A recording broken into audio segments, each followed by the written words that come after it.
જે આદિવાસી સમાજના હીરો ગણાતા એવા ચૈતર વસાવા સાહેબ જે ડેડિયાપાડાના ધારાસભ્ય છે તેમને પોલીસ દ્વારા વારંવાર નાનો કેસ હોય તો એ મોટો બનાવીને વારંવાર એરેસ્ટ કરે છે। વારંવાર આ ભાજપની સરકારનું સાંભળીને તેઓ સતત મોટા કેસ બનાવે છે। એ કેસો સતત નિર્દોષ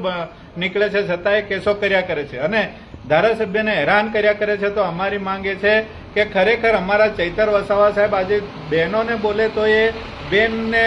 બેન કહીને બોલાવતા હોય, માતેશ્વરી કહીને બોલાવતા હોય તો બેનની સાથે કે કોઈ કર્મચારી સાથે કોઈ પણ પ્રકારનો ખોટો વ્યવહાર કરે જ નહીં। પણ આ જે મિટિંગ છે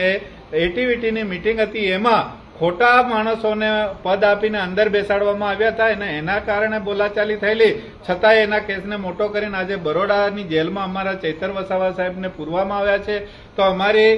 માંગ એ છે કે અમારા ચૈતર વસાવા સાહેબને તાત્કાલિક છૂટા કરે અને જો છૂટા કરવામાં ના આવે તો અમારો દાહોદ જિલ્લાની જે જનતા છે એ ચાલતી બરોડા સુધી પ્રયાણ કરશે અને જે પણ ખાના ખરાબી થાય એ પોલીસની જવાબદારી રહેશે, ગુજરાત સરકારની જવાબદારી રહેશે અને જે પણ નુકસાન થશે એ ભાજપ સરકારનું તો થશે જ પણ સાથે સાથે એમના ધારાસભ્ય સંસદોને પણ અમે નુકસાન કરીશું, એમના ઘરોનો ઘેરાવો પણ કરીશું। એટલે અમારી આ દાહોદ જિલ્લા વતી